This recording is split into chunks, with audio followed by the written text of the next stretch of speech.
Welcome to the IVM Podcast Network. Hello, you nerds. It's Tejas and Jishnu from the Geek Fruit Podcast, which you're about to hear in a bit. But before that, an advertisement. Hello. The Moja Club makes awesome funky socks that you can buy individually or even better, in a pair. It's crazy, I know. You could get a subscription and sign up for 6 months or a year and get a pair delivered to your house every single month. And they will even throw in one pair for free.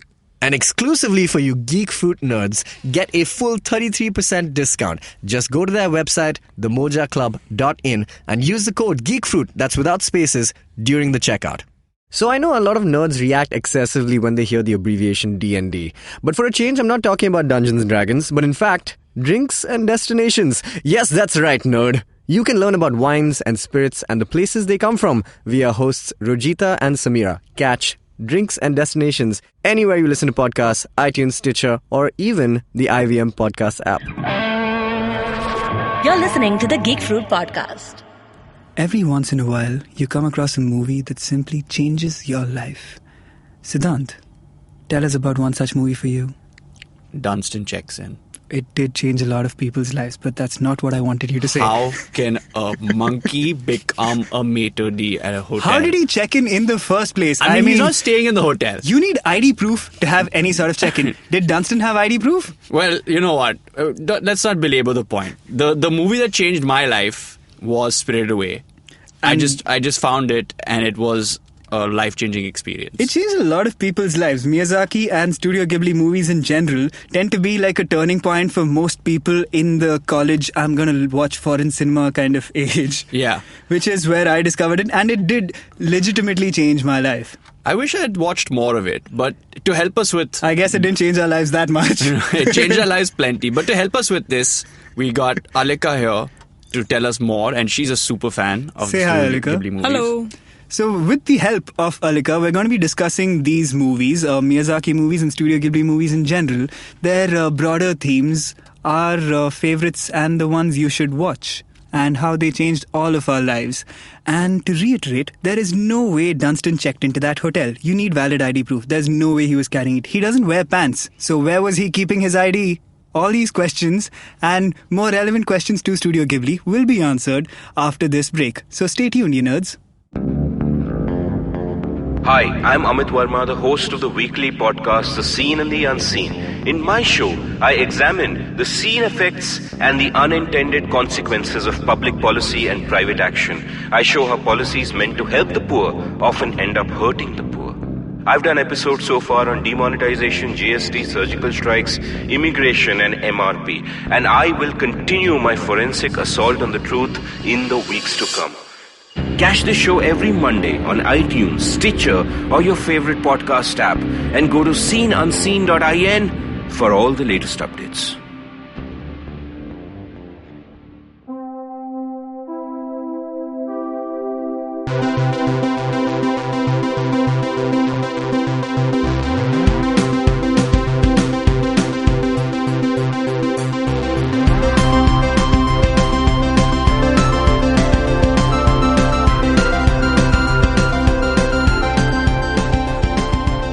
Welcome to Geek Fruit. This is the podcast where we discuss sci-fi, fantasy, and like pretty much anything you spend most of your life watching, because this is what we do. And today we are talking about one of the titans of animation and probably like cinema in general, I would say. We're going to be talking about Miyazaki and Studio Ghibli, which is why we have with us Ghibli expert for the purposes of this podcast, Alika.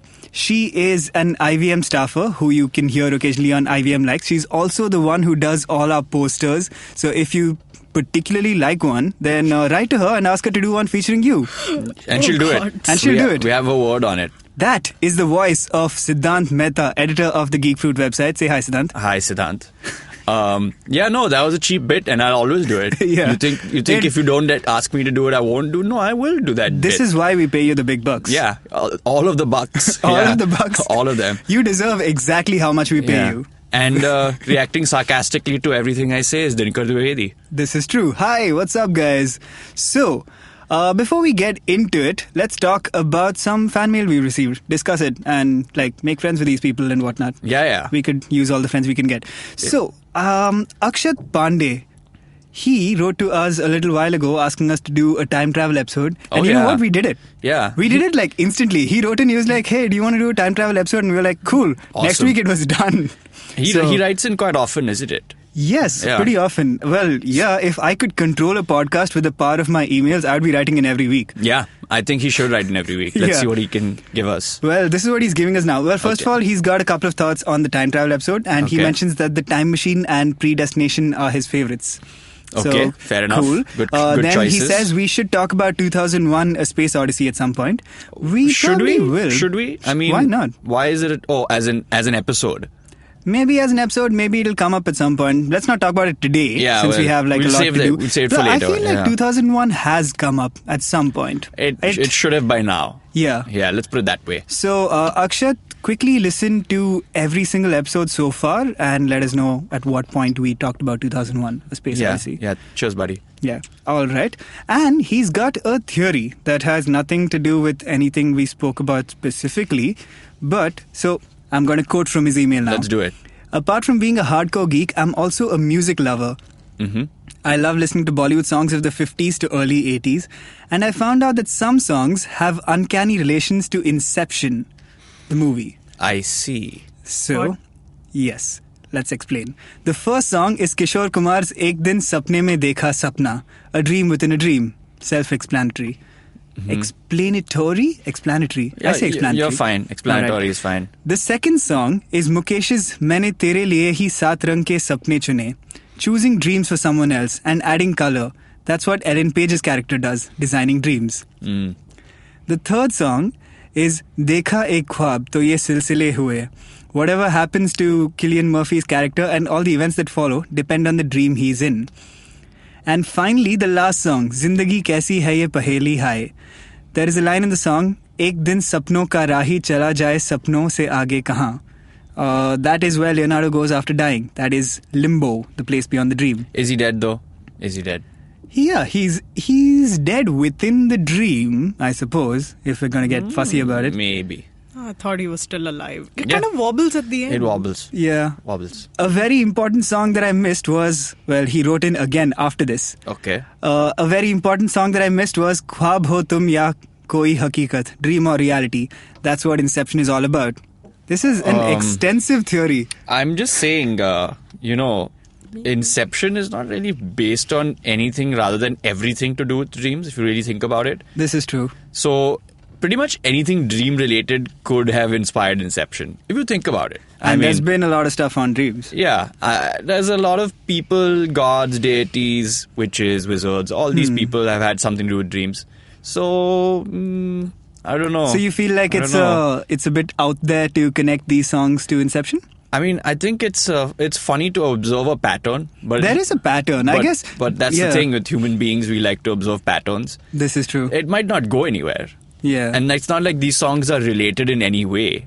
Let me give you a true conspiracy theory that's totally out there. You are aware of a Donald Duck comic that Inception is based on? I love that comic though. Yeah. And that is comprehensive. It is comprehensive. There the parallels are uncanny. Akshat, if you are listening, please check out this comic. It's literally the exact same plot as Inception. I think it's the Beagle Boys take Gyro's machine and try to incept Scrooge McDuck to give them a ton of money. And then Donald and the boys come in later into their dreams. Right. He gets into Scrooge. They get into Scrooge's dream, the Beagle Boys, to begin with. And then Donald and the Ducklings follow later. And then there is some kind of altercation. And then they go into one of the Beagle Boys' dreams, right? I think it's something like that. Wow.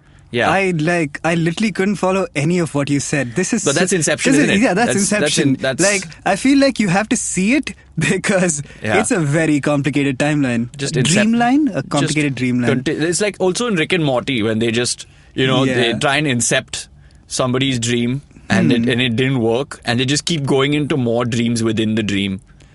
Because they when just... does this happen in Rick and Morty? You know the one where they have the guy who's the fake Freddy Krueger? I haven't seen this. Oh, you haven't seen that episode? No. Okay, you should. I watch Rick and Morty very occasionally. Like, I just turn it on. The thing I like about it is you don't need to, follow anything. You can just, watch it and you're good. Yeah. Until you're not. And, it's a weirdly depressing show. To get back to Inception... Let's do it. So, Akshat, cool theory. And yeah, like, I mean, they're connected in the sense that there are patterns everywhere. So maybe, you know how that Edith Piaf song is like the sort of the bed for most of Inception? Yeah. Maybe these songs could be the bed for the Hindi remake when it happens. Yeah, and sure. if it does, well, I don't know what to say about that. Well, then you've got your theory proved correct, isn't it? I guess so. Yeah. Or we know that whoever makes this eventually will be a fan of the Geek Fruit podcast. Have you heard that song, Naino Mein Sapna, Sapno Mein Sajna?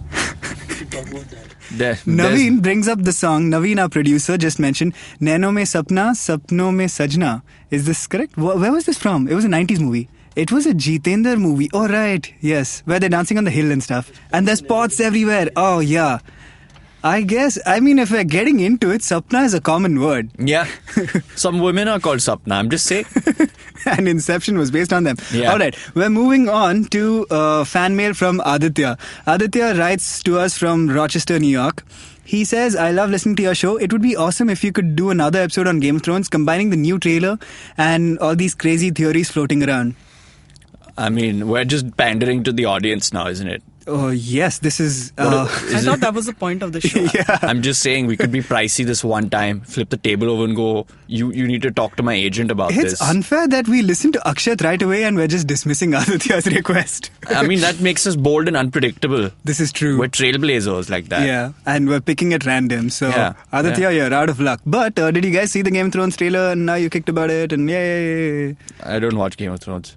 What? Yeah. I feel like, no, you're right. We've never talked about it. Yeah. Do you, Alika? No, I don't watch Game of Thrones. I guess I'll just discuss it with my sister. Aditya, I'm sorry, this is why we can't discuss Game of Thrones. Yeah. At least today. We will at some point. I feel like we'll probably do it at the end of the season, but maybe we'll throw in a little bit about how we're watching. This is the second last season. So Okay. you guys still have time to catch up. Do you have any interest in catching up? No. You know, I would have to catch up from episode 1. I'm Which not you- sure if I have that sort I of got free up fairly time. late. I think I started watching in season 3, which is Okay. pretty late by like most standards. Yeah. Okay, cool. Yeah. All right, we spent a lot of time on fan mail, but before we move on to other stuff, let's talk about a couple of other things. Yeah. Why not? We've got Since Alika. we're here. Alika is a member of Tabletop India, which is, Yeah. shall we say, India's foremost tabletop gaming collective, because who's going to stop us? No one can. No one can And stop us. you guys recently celebrated Tabletop Day with a day of board gaming. Yep, it's an international day of board gaming. So, yeah, we jumped on that bandwagon. Yeah. Well, since you were formed, I believe that was the bandwagon you were aiming for. So Yeah. helps quite a bit. Yeah. How was it? You had like a day-long event with like board games and food and snacks and a tournament. Yeah, there was a Catan tournament that was really pretty cool. We had one of our organizers made a custom 3D Catan board. So, you know, like the Whoa. mountain tiles were Okay. actual mountains. The docks were like wood with things stuck on them. It was Oh, wow. pretty great. I got to show you Wow. guys pictures of that. Yes. So there was that. There were a lot of games. I was organizing games like Lords of Waterdeep, which I've talked about in one of your previous podcasts. Yes. And there was another really cool horror game which I was running called Betrayal at House on the Hill, which was amazing. Yeah, that you've told me about that game in the past. How does a I'm horror very game curious work? about it. It's horrible. I mean, no, it's not, Wow. not horrible. It's a It's really, terrifying. really interesting concept, and I think she might not be able to sort of summarize it in a very short span, but I Okay, think it's I'll pretty, give it a shot. You want to give it a shot? 30 seconds. Do it. All right. Come on. You're All on the right, hold clock. on. I'm going to start a clock. Okay, wait. Go. Okay, you are a bunch of adventurers who are going to explore a haunted house. You go through this house and explore things, and you find items to use. Creepy stuff starts happening. Midway through the game, a haunt happens, which is when the house starts to rebel against you, and you find out one of your adventurers is a traitor who's lured you all in the house and trying to kill you. So the other people have to band together. The traitor has to band with his minions to try and kill you, and you have to either escape or destroy them first. It's super cool. Nice. And Yeah. under the time limit, I think. I wasn't really timing it. I Yeah, just faked it's it. close, though. Yeah. I held up my phone like I had a stopwatch in But it. you but didn't even bother I didn't even unlocking bother it. like unlocking Yeah. it.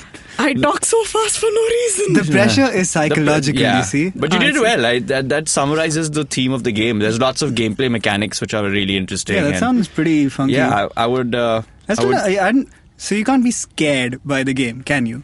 I mean, You if can get freaked out though. You could, maybe. You, I don't know. you could be like, oh, what is this? I can't. I mean, are you the guy? Are you the betrayer? What's Yeah. happening? And it messes with you. I mean, I would imagine it would mess with me. Yeah, if you read the flavor text especially, it's great. It's amazing. Impressive. The original horror board game is still Ouija. Is this true?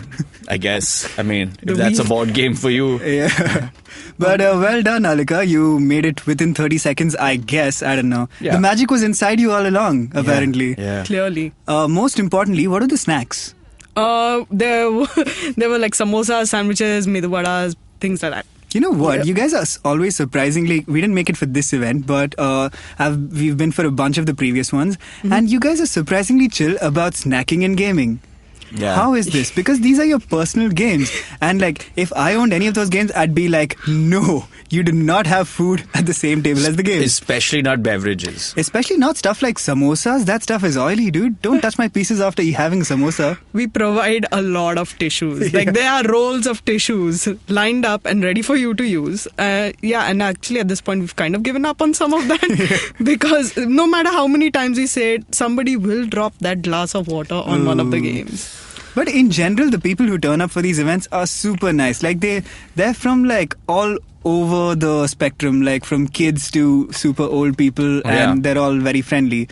And sometimes like 12-year-old girls will beat you at games, which happened to me, and it was terrible. It's fine. Yeah. It's fine. It's great. It's a progressive world we live in. I guess so. Yeah.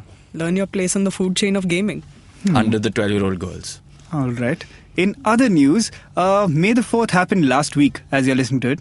Yeah. And in celebration, well, congratulations, May the 4th be with you and all that. Yeah. In celebration, we have some stuff up on our site. We've got some things we don't want to see in a Han Solo movie.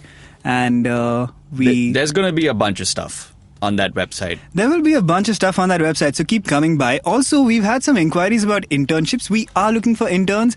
You guys, if you want, will be writing news and stuff of that sort for our website and handling our social media. So if that is something you are looking to do, talk to us. I mean, it's not just handling. You really get to drive the ship here. This is true. And you can do some fun stuff. It's the new way to talk now. I think it's happened for a few years, but you really get to control it. We won't even tell you anything. This is true. Except reckless. your immediate boss will be Siddhant Mehta. I will tell you a few things. He will tell you a few things. Yeah. Don't mess up. Yeah. No, just compliment his socks. It's good. Yeah. That goes a long way. So yes, if you're interested in internships, write into us at contactgeekfruit@gmail.com, and in general, check out the site. And it's got some tell cool us what you stuff on think. it. Yeah. All right. We will now move on to our actual topic of discussion for today, Studio Ghibli, but after this short break.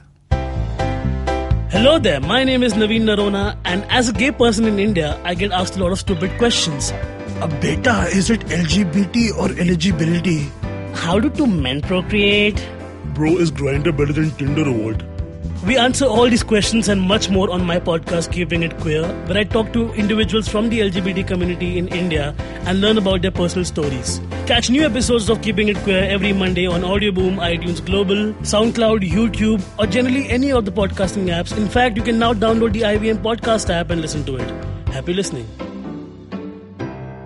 Welcome back to Geek Fruit. I'm assuming you never went away. In which case, thank you. We're here with Alika and Siddhant, and we're going to talk about Studio Ghibli. Now, this came up because last week we discussed Spirited Away extensively. Yes, we did. When you brought it up, Siddhant. Yes, we did. And we said, hey, we should do an episode on Miyazaki. Yeah. And fast forward 1 week and here we are. Just you and me again. Yeah, just you and me. Yeah. And the rest of Geek Fruit clearly doesn't care. I'm liking this like devil may care attitude we've got going now. Yeah, We're like, what? You want to do an episode on Studio Ghibli? Let's do it. Yeah. Because we've dived in. Without being very familiar. Well, we know the subject, but... I think I'm going to just put it straight for everyone listening right yes, now. Tell us. I wouldn't say we're the authority, and I say we, I mean Dinkar and I. Yes. We do get it though. We get it. We get it. We get what he is kind of about. Mm-hmm. We might not be a quick study in the, all the movies that he's made, but in his essence, we've understood what Miyazaki is trying to say and what Studio Ghibli is trying to say. To be fair, it's not just him. There are a lot of contributors and collaborators as well. So we're going to try and touch upon some of the themes which we see Which are expressed. common across most of his career. Pretty much, yeah. Yeah. And the films as well. They're remarkably consistent, not in theme, but in feel. You know? Yes, this is true. So you know it's a film by Studio Ghibli if you see it. Yeah. And it makes you feel a certain way. And that's the other thing. You know, these films touch upon so many things and have different feelings, different moods, different settings. But you know it. And that's something, you know that it's them. You know that it's Studio Ghibli. And that's something pretty powerful.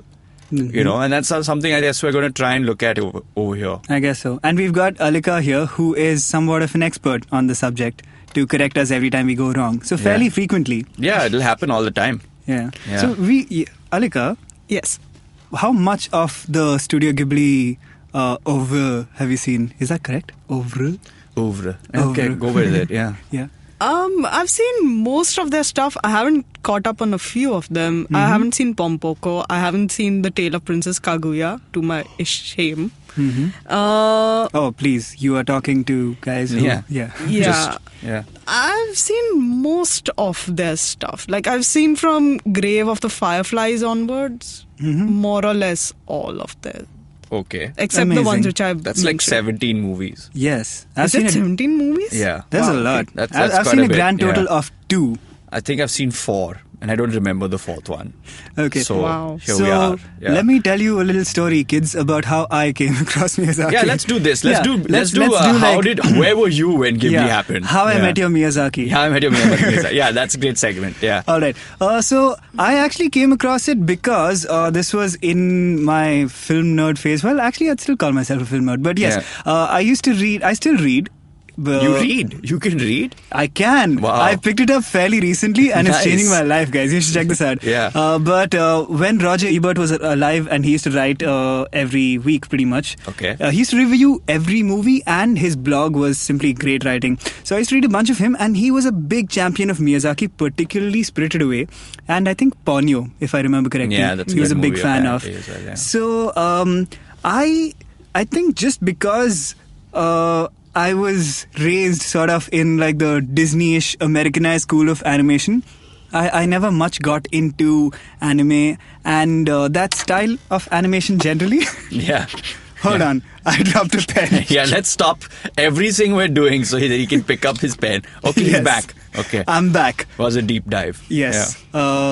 So yeah, I just never was very familiar with that style of animation. Like even Speed Racer, for example, I wasn't a big fan of. Like I watched most of it, but I was like, I don't get this because it's such a different sensibility and aesthetic from what we're used to. Anime is a different language, and I don't mean it literally in terms of the language being used. I'm saying in terms of the value system, the flow, the understanding of the plot, in the sense that what are the situations here? What is winning in an anime? Like in so many tales, it's sort of the hero going through some journey in a Western movie. The hero goes through some journey, wins.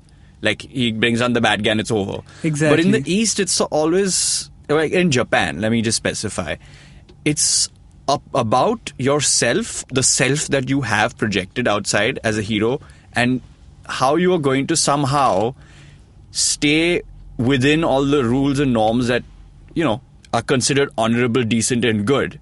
Honorable, yeah. I tried to avoid it, but we all know that it comes back to that. Yes. It just comes back to that. No, you're right. You can't avoid that word when you talk about Japan. It makes such a big difference, you know. And okay, so here's the thing.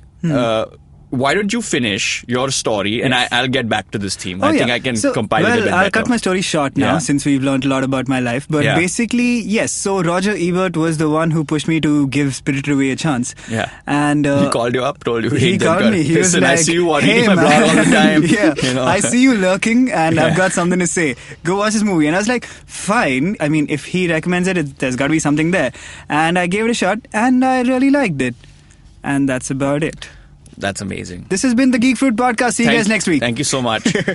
All right, let's move on. How did you meet your Miyazaki? I met my Miyazaki more or less the same way. It was college. Of course it was. It's such I feel like discovering Studio Ghibli is a very college thing. It's a very college thing.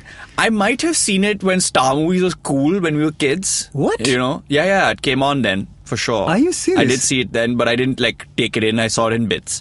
But Okay. like Star Movies was the bomb at one point. I had no idea it was cool. It was my world. Like Oh my Star God. Movies was my world at one point. Anyway, but This is so weird. This is like finding out your grandfather used to smoke and ride bikes. Yeah, exactly. No, so it was typical, like back in the heady days of 2005, Yes. when those 128 megabyte hard drives were flying around the place, and I was dropping easy 9K on those shits. Yes. You know, I had to get one of those from the IIT server, the Right. fabled Bombay IIT server, which had like, don't say it too loud, but nearly 5 terabytes of Wow. movies. Whoa. Ooh, Yeah. impressive. Yeah, think 2005 thoughts here. Yeah. So, you know, I got a hard drive one day from a friend in college, and everyone watched everything back then. Like, Right, yeah. To a college student in media, the movies were the biggest expression of humanity ever, and you had to just dive into everything. And you didn't get animated movies in these usually. They were like random Hollywood classics, some French film here and there, Yeah. Italian movie, whatever. And then you click on this Spirited Away and you're transported to another world, really. It's just so out of your reach and so far away from your mind that once you get pulled in, Yeah. you have nothing to do but accept this. It's true. It's a You pretty know? like out there world. Did you also have a similar hang up to mine when you started watching, where you're like, what is I don't this? know if Yeah. I can do this. Is basically what everyone who's never really watched a Ghibli/anime feature has done. It's just like, I don't know if I can do this because Yeah. it's clearly a different language on screen in the sense that. So as I was saying earlier, the way Japanese culture does stories is vastly different. Yeah. I mean, so have you heard of the 47 Ronin? No. There's a story in Japan, and like any Asian historical myth, they're almost always 80% true, 20% Right. magic or whatever. Yeah.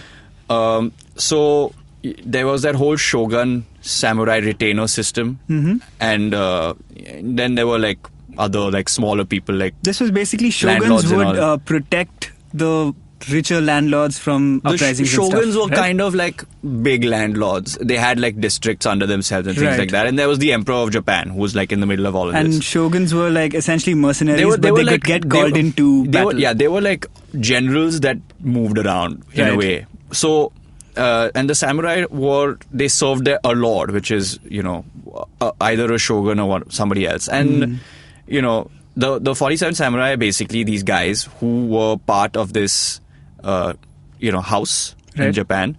And to summarize it down to the fastest possible way, their lord was killed in a very, I want to say sneaky manner, and it was totally against. Dishonorable way, shall we say? You keep doing this, but okay, dishonorable way.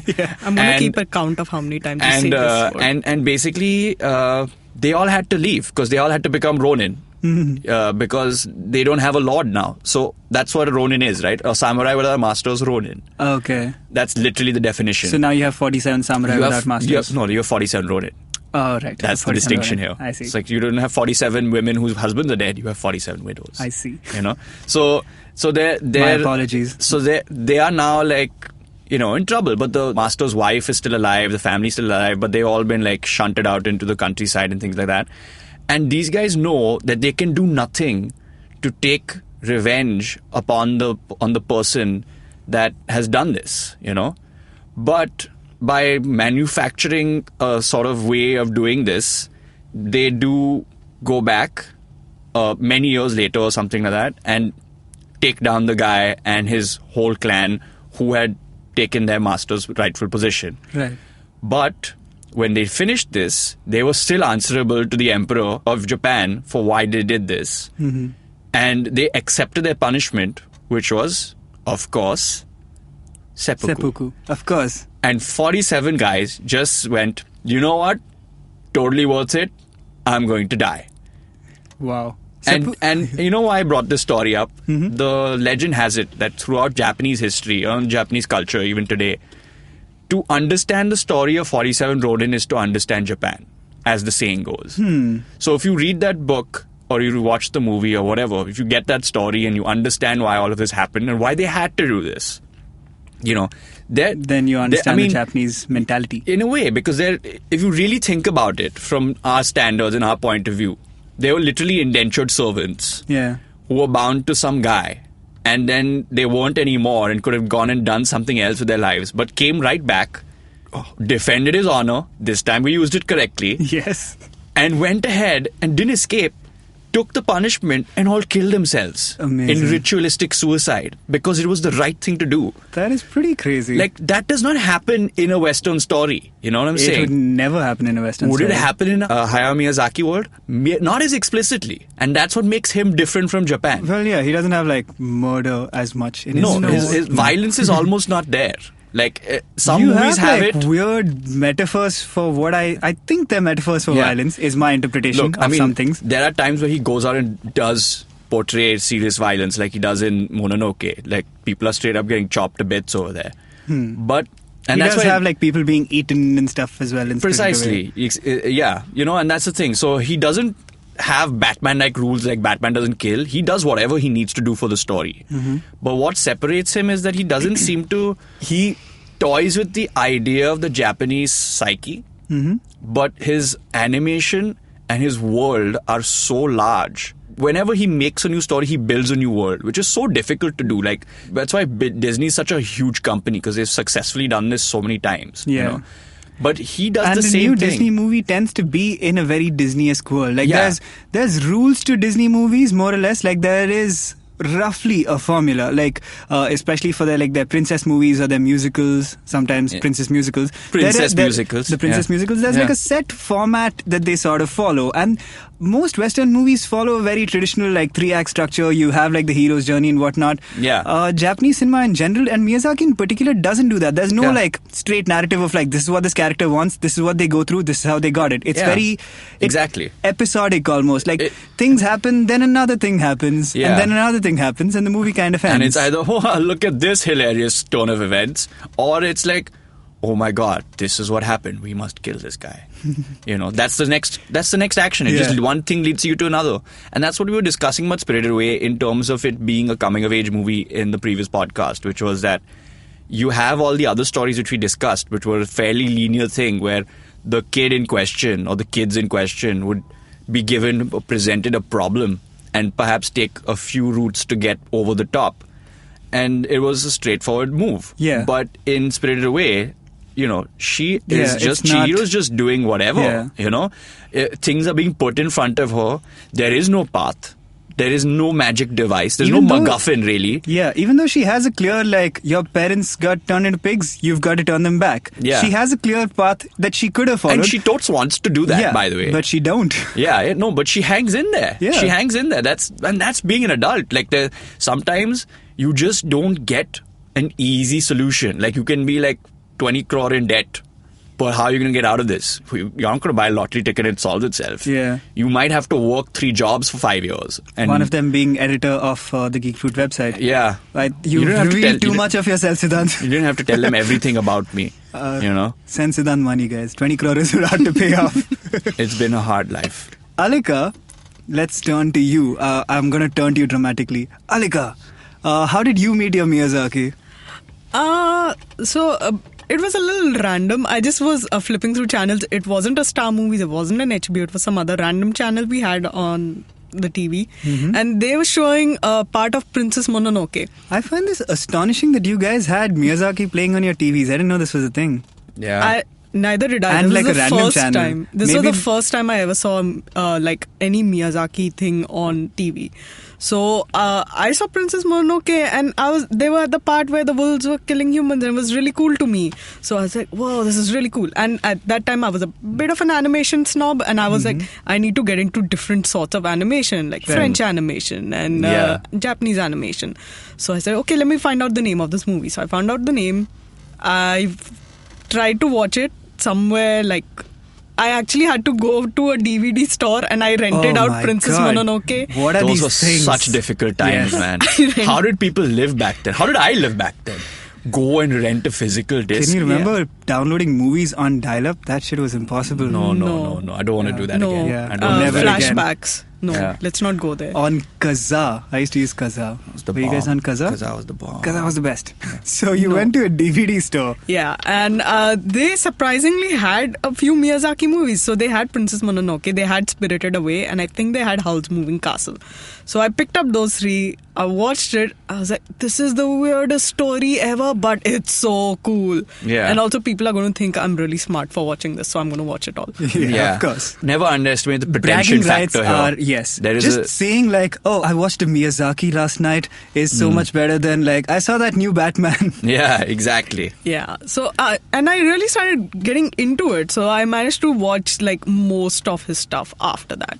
And Wow. I went to learn like animation at a company. So like they were like telling us, go watch Miyazaki things, go watch Studio Ghibli things, Yeah. go watch Learn Isao from- Actually, it's a good thing you brought that up, Alika, because what stands out with Studio Ghibli, and it's not a small mention here, is the animation, though. Yes, this is true. You know, it is markedly different from other people, and it is very unique. Can you tell us a bit about why that is? Do you know a bit about their techniques which makes them unique? I don't know that much the technical stuff, but I noticed like when they do their animation, you get immediately the sense of whimsy. Yeah. Like the first thing you feel is like this, it's not. Like the things don't actually relate very well to physics. Yeah. For example, Yeah. I'll just give you one example. Like when you see their characters cry, right? The tears don't fall like you would see normal tears fall. Yeah. Yeah. They kind of blub up at your eyes in these massive pools and then they fall. Yeah. And this is not just to make it look as if ridiculous. It is to evoke that emotion you feel when you start crying. When a person starts crying, the first thing you feel is like you can't hold it in, so it's Yeah. all starting to pool up in your eyes. So to get that emotion across, they animated it to make it look as if you would feel it like that. That is really Okay. interesting. I Yeah, never realized that. That's true. That's a really good point. And again, it's also part of Japanese animation culture. Their animation just does other things. Yeah. Like when they animate people and feelings and things like that, it's just another situation altogether. It's a different language. Again, like I said, just the aesthetic of like this because is what because it relates to Japanese language, right? So I guess so. This is where the language thing actually does make sense. So when they're angry, they turn red, or when they cry, the droplets flies, hang around there. flies all Yeah. over the place, and that's just how they probably express the words. Maybe mean explicitly this sort of the animation literally expressing the words in that forceful manner. Which is maybe why Miyazaki translates so well to people from other countries as well. Because I mean, You just get it. You just get it. I guess so, yeah. Because that's the same thing I felt when I first saw Spirited Away.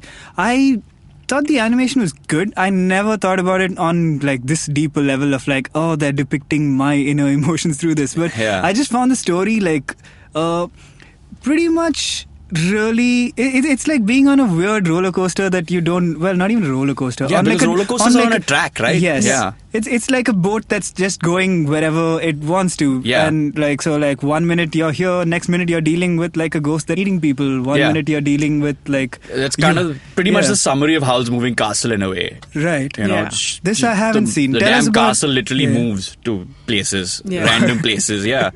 Could have guessed that Yeah. one. That was adapted from a book actually by Diana Wynne Jones. Yeah. Oh. Yeah. So she's a, I think, British author.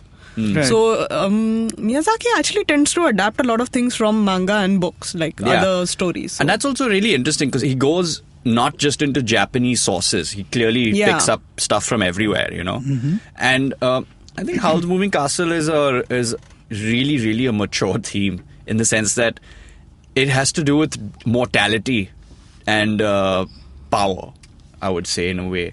Like, the titular character is I would say, a wizard. You'd say he's a wizard. Yeah, I mean, I'm going to let Alika take over here. I don't want to get this wrong. So tell us about Howl's Moving Castle. Yeah. Okay, I have not read the book, but I have seen the movie. So the main character is Howl, the wizard. Voiced by Christian Bale in the English version. Really? Yeah, true story. You should get it, yeah. Yeah. And basically, well, actually, the technically main character is Sophie, who's a hatter.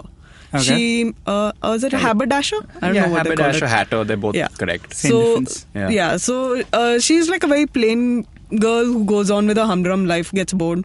And they know that in the area where she lives, there is a wizard called Howl, who technically well, for the purpose of the spirits away, beautiful females. Nice one. Interesting. Yeah. So one day while she's walking back, she gets into an encounter with 2 guards who are basically kind of trying to eve tease her, and this strange blonde man comes over and basically guides her away from that, then tells her she's being followed. She looks back over her shoulder, sees 2 blob monsters following her, and he lifts her up and they start fly walking across the city to her destination. Okay. Happens all the time. Yeah. This is the thing, like even just describing in a very simple way what happens in a Miyazaki movie is so weird. Yeah. That took like 3 left turns out of nowhere. Yeah. They fly walk across the This city. is even the first act. This is the first bit. Yeah. You know? Yeah. Amazing. Yeah. Yeah, and then later she gets visited by a witch who puts a curse on her and makes her super duper old. Mm-hmm. And then she has to find a way to get back to her younger self. But I don't really know if she goes back trying to get younger again. She just leaves her house. Yeah. That's the thing. That it shouldn't make sense because these things don't make sense. You can't think clearly rather and just sort of plan out how you're going to de-age yourself from a witch's curse. Yeah. You just get out of the house and run because you're a monster now, you know? Well, kind of, yeah. So Yeah. she went... her characteristics were pretty ghoulish. I mean... Yeah. That's why she gets turned into a monster? No, because she gets turned into an old version of herself, but it's super exaggerated. You know? yeah, right. like the nose is all drooping, you have warts. It's she, like she full-on probably wouldn't pimples. turn into that kind of old person. Yeah, the you know? character design of like Miyazaki's movies again is like very... It fits perfectly with what those characters are. Yeah. What Yeah. they are on the outside is what they are on the inside. Yeah, Pretty much. True. Yeah.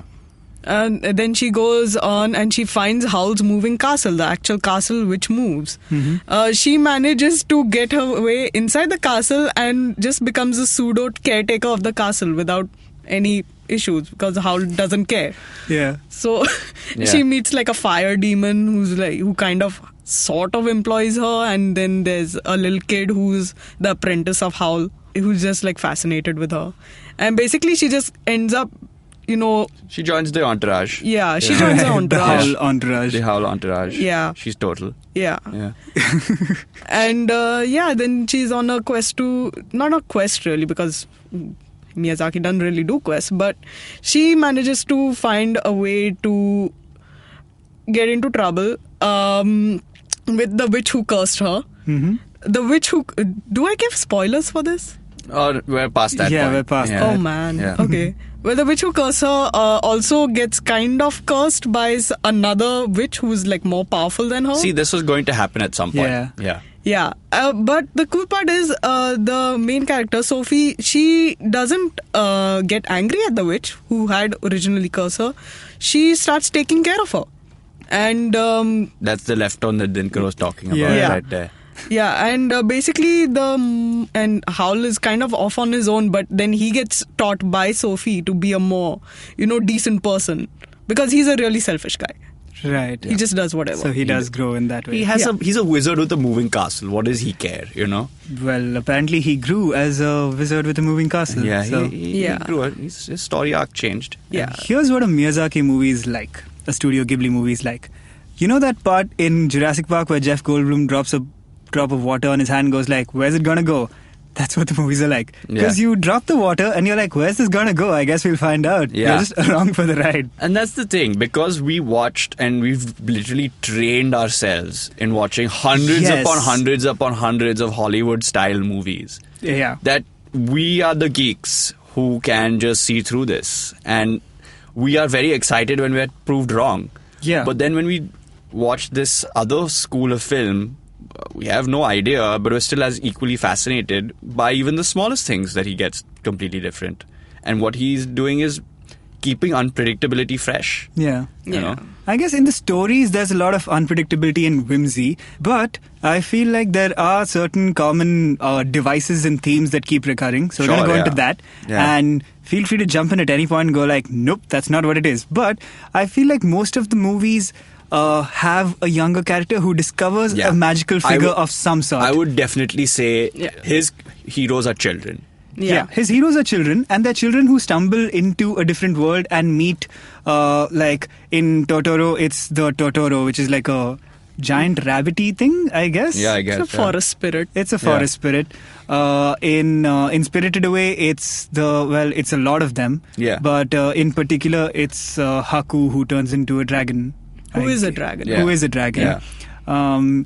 In Howl's Moving Castle, it's Howl and his moving castle, Yeah. and she becomes the turtle of his entourage. Yeah. So that seems to happen a lot. It does. And I think it also has to do with the bigger themes that he tries to chase also.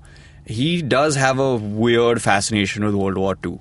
Right. And Japan's role in it. I mean, that's what Porco Rosso is kind of about. There are a couple of movies. I mean, the thing is, I haven't really watched them, but I know thematically that that's what it's about. This is one of his preoccupations. It is. And what he really tries to do is, if you watch it from the guise or the lens, that a lot of these movies are kids going through some really tough things in life, and they fantastically have to imagine their way through it, because it's the reality of it all is pretty horrible and depressing. It's very dark, but it's kind of like how his generation probably grew up after World War II Japan. I guess so. They had to get lost in this sort of maze of the real world. Forest spirits and moving castles and being able to save your parents and all that stuff. Because they turn into pigs. Which is like an anti-American thing. Yeah, because their parents are all heroes. His generation's parents were all heroes in America, but his parents may not have even been there.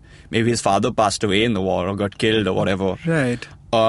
And they went through some serious trauma. They were clearly the bad guy, according to how we were taught history. And they were subjugated to us by the nicest World War II power, which is America.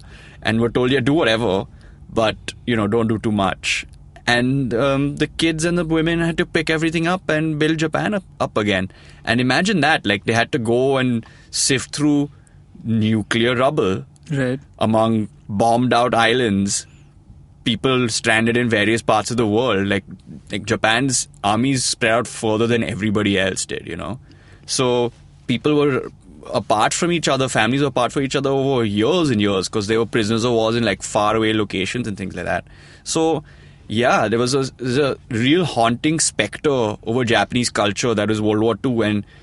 And people have said over the many years that this escapism that Japan has found is to not deal with this. That? Yeah, that and it continues into Japanese society today, because the seeds were planted back then. So the older generation will always enable the younger generation to continue in their footsteps, which is why you have all this fantastical stuff. But if you really think about it, Miyazaki is a very original voice in this. Yeah, because his stuff goes beyond just traditional, wait, the real world is terrible, let's talk about spirits and stuff. It tends to explore the real world through the spirits. Exactly. Which I find pretty well. So how do you feel about this, Alika? Do you feel like the war themes... This provokes a lot of thought. The war themes... which are the two most World War II movies of his?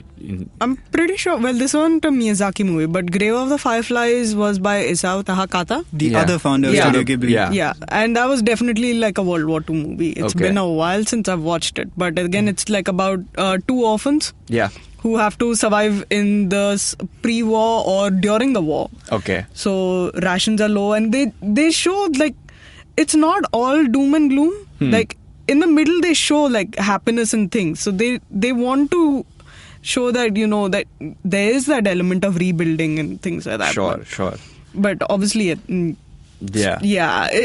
takes place in a very bleak landscape. Okay. So and what about Porco Rosso? Do you feel like that's also... Yeah, I mean, Porco Rosso was also pretty much inspired by World War II. And I think Miyazaki's very big love of flying machines. If you've ever noticed in his movies, a lot of his creations fly. Yeah. So that's a big recurring trope theme in his movies. So, yeah. Yeah. So Porco Rosso also deals with I think it's set in Italy, if I'm not wrong. Yeah. So again, set in one of the... it means red Axis pigs, powers. right? In Italian. So. Yeah. Porco Rosso, right. Yeah, it's about a fighter pilot who got cursed to be a pig.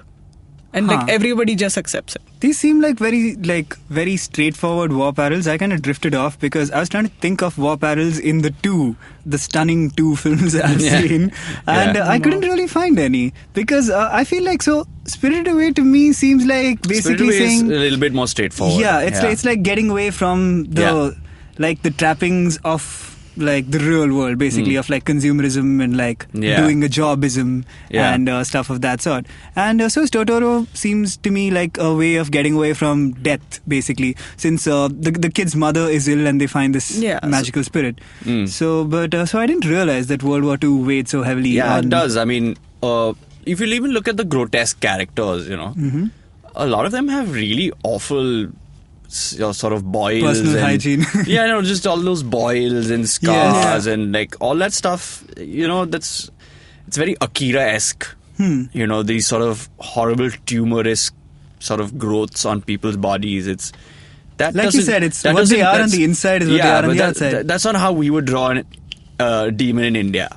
That's true. We would not put tumors on anything. Yeah, because that's just weird and disturbing. But to them, that's like the most awful thing ever, right? Yeah. So you see that in a lot of his films. You see that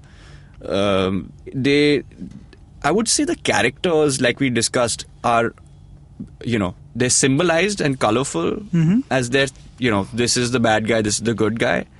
But at the same time, there is no judgment, really. I mean, if you think about it, because stuff just happens. Yeah. Like some of them are just demons because they are demons. Like that's what their names are. Yes. If you see Spirited Away in the bathhouse, some of them are just unpleasant, but does that mean they're evil? They don't seem evil at all, actually. They just seem to be doing stuff. Like, there is that entire sequence where No Face just like goes berserk and starts eating everyone and like throwing around fake gold and whatnot. Yeah. And then he sort of comes out of the bathhouse and he was like, whoa, what is going on in there? And he's a normal dude again. That's because he really wasn't that bad a guy. Apparently. He just didn't know. So it just got reflected. Like the inner transformation became the outer transformation. I guess so. Yeah, and he becomes very grotesque when he's inside the bathhouse. But he comes out and he literally throws up all the evil out of him. Pretty much. I mean, there's very few of his movies that really go, this is good, this is evil. Mononoke is probably the only one I can think of the ones that I've watched, where there's clearly, you are destroying nature and you are evil. I want to contradict you on that because I feel that Geek Fruit fights. No, but this is actually the theme of the movie also. No, I feel that Mononoke is actually one of the few movies which they don't show that one person's good and one person's evil. Yeah. Because even the person who was out to kill this god, right? Yeah. Lady Eboshi. So Lady Eboshi, you're presented to her from the side of Ashitaka, and who is technically the kind of neutral character in the beginning because he doesn't really have any ties to the forest. Sure. And you know that there is a conflict between Lady Eboshi and Princess Mononoke. So Princess Mononoke is on the side of the forest because she grew up there. So she is very much into keep the forest safe, keep the animals safe. Sure. And Lady Eboshi is on the side of industrialization because she needs to look after her people. Yeah. And the only way to look after her people in this unforgiving land is to mine the land under the forests. Yeah. And it's not that she's doing this for selfish reasons or for like personal gain. She is giving all whatever her income is to a colony of lepers. That's very true. You're right. But here's the thing, right? Fern Gully doesn't let you do that. That's right. Captain Planet doesn't let you feel like that. There's no nuanced opinion here. And that's why, even through it all, and you take today's climate change world that we live in, you do kind of side with Mononoke because you're like, find another thing to do. But that's as far as you can go with this good and evil thing in a Miyazaki movie, really. Yeah, I find it interesting that you can both see each other's points when it's like a straightforward, this is what happens in the movie. You have like, not opposite, but slightly different interpretations of the same thing. I mean, sometimes Mononoke comes across as kind of an eco-terrorist. Right. Yeah, because she attacks sometimes. When it's not like they're always being attacked. Sometimes the forest guys attack the human, That's the right. town. So, like, why are you attacking, But, I mean, it's war. You and attack. She's Peter. Yeah. It's not like in Avatar where they just stood there and died. and defend it. It's like these guys went out They and also go out of their way to... yeah, and in some ways you can see the forest spirits was way stronger. So it wasn't really a fair fight either in some cases. So to be fair, this might be what the Na'vi do in Avatar 2, 3, 4, 5, 6 and 7. yeah, they straight reverse colonize. Yeah. I'm waiting for that. It's We all possible. go blue. Yeah. You know? It's like, we've got the unobtainium, now obtainium this. Yeah. So we're going to take a break and process all the Miyazaki we've talked about. I realize we've looked inwards more than any episode of the show we've done so far. Yeah. Which is why you'll hear a lot of deep breathing and sighing in like a sort of way. Yeah. We're going to do like about 5 minutes of that and see you on the other side of this break. Every film has a hero, heroine, villain, and songs. But what makes a film truly memorable are those great characters like Pappu Peja, Gabbar Singh, Mogambo, Calendar, and several others like that. Join me every week as I sit down to talk to brilliant actors who have played some of the most memorable characters in Indian film history. This is Bollywood Scene Stealers. Tune into a new episode every Monday on iTunes, SoundCloud, Audioboom, the IVM podcast app, or any other podcast apps you like. Welcome back to the Geek Fruit Podcast. We've been talking about Studio Ghibli and once again learning a lot about ourselves. I wasn't prepared for this much personal growth, guys. So, well, thank you guys for that, I guess. The magic was inside all of us. The magic was inside all of us. I mean, it's funny, but that's the universal theme we were looking for, right? It's a Disney thing, it's a Ghibli thing. It's a kid-friendly movie I believe thing. Miyazaki hates being called the Disney of the East. Is this true? I think so, yeah. I believe so. He's a bit of a fussy guy. Yeah. He's also... Alright, Alika, as the expert, clear this up for us. Is he or is he not retired? Because he's retired like 3 times. This is a very good question. I think he's just come out of retirement again. Once more. Yes, once more to make a short film. He wanted to make a short film in his spare time and then he decided it wasn't going to work as a short film. So I think he's making it a full length. He's just making the full length. Length film. It's awesome. So you retire, you go home, and you're like, oh, I'm bored. Hey, let me do a little work. Like a small work. It's just for kicks, it'll be fun. I'll just call some friends, we'll jam, it'll be fun. And suddenly I'm making stuff that wins Oscars. It's not enough. I can't do this. I need to do more. Okay, you know what? This has to be a full feature film. Yeah. I'll just try and do it on my own. Wait, you know what? I have a full studio. I think I'm just going to go pop in over there and just drop this on them. See how that goes, I'm guessing you aren't far off from the way he actually works and thinks. Because the first time he retired was after Mononoke, you were saying. I think so, yeah. Yeah, it was Which years was what? ago. In 20 years ago. 20 years ago? Yeah, Mononoke is old. in the 1989 or 1990, something like that. 1997, I think, is Mononoke. yeah, right. right. 97. Yeah. So literally 20 years ago he retired and he's making movies to this day. Yeah. The dude's a wrestler. Yeah. He has more comebacks than a wrestler. I mean, you know what? He could have retired a bunch more times before or after this and we still got it wrong, but we'll never know. We'll never know, I guess. If we actually pulled up the Wikipedia page on this, it's like he keeps coming back and keeps retiring. Who can say? Well, let me ask you guys this as the final question for our episode. Do you think the fact that Miyazaki keeps saying he's retiring and then comes out of retirement, proving that he was lying all along, would you call this dishonorable? Nailed it. It's an awful framing of an awful question, but I will answer it anyway. Okay. I will answer it anyway because it's just like the guy has the vision. Yes. And he's tried really hard to leave it with people.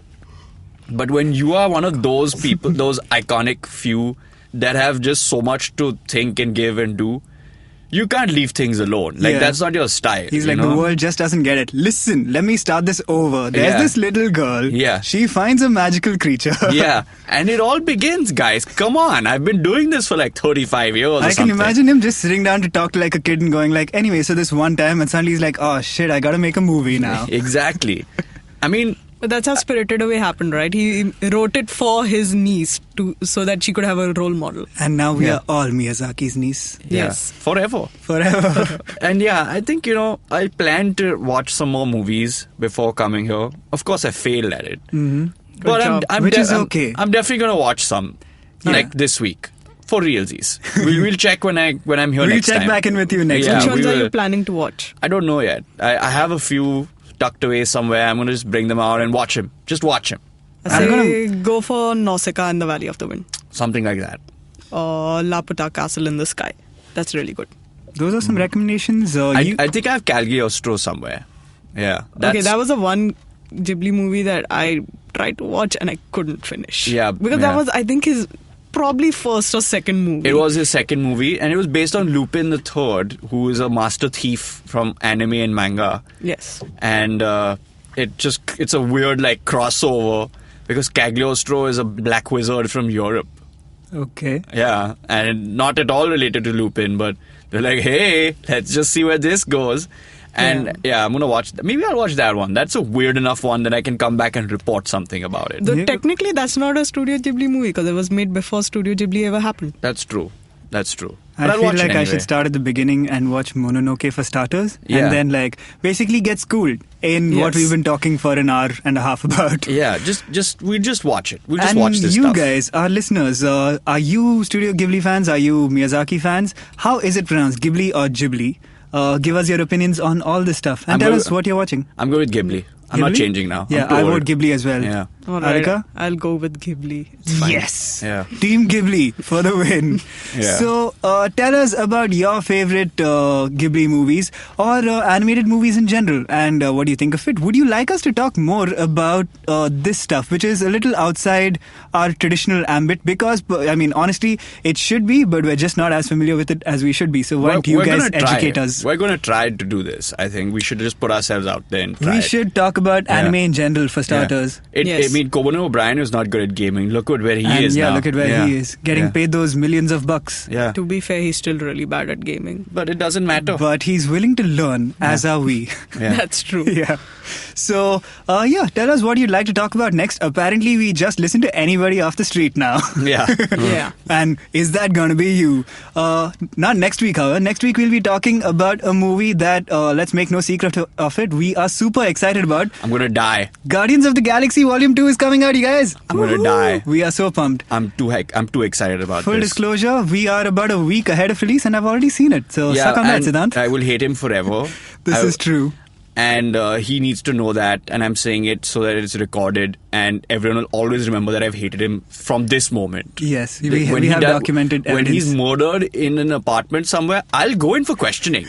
I might not have done it, but I'll be like, yeah, I'm going to still own this moment when I was a prime suspect. You're going to be the guy in CSI who'll be like a mechanic where you're being quizzed about your best friend dying and you're just going about your work like, yeah, I knew Dinkar. No, it'll be like, they'll bring me in and like, oh, what are you calling me in for? I haven't seen him for 20 years. I don't know anything. And they'll be like, what about the day you said this? And I'll be like, I said it and I'll say it again.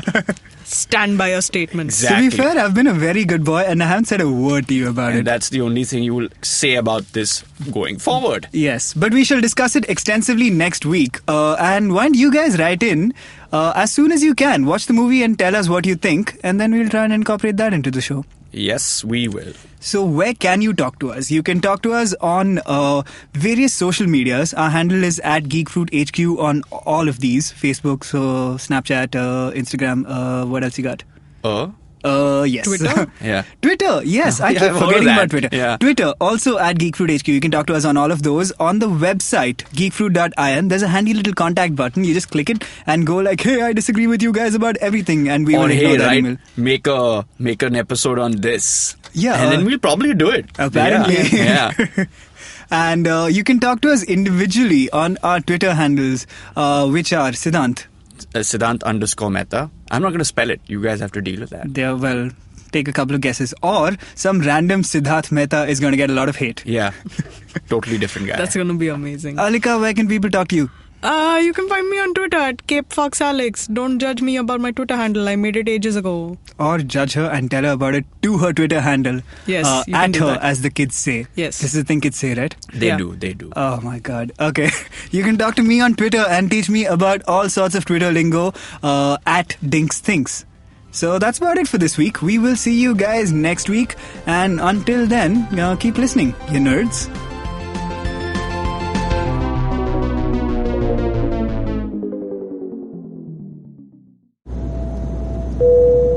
Good evening, ladies and gentlemen. This is your captain speaking. Sorry to say, but there's been a slight delay due to the apocalypse having suddenly begun. As you can see, there's death, destruction, and chaos taking place all around us. But don't you worry, food and drinks will be served shortly, and I would recommend checking out IVM Podcasts to get some of your favorite Indian podcasts. We'll keep you going till this whole thing blows over. Thank you.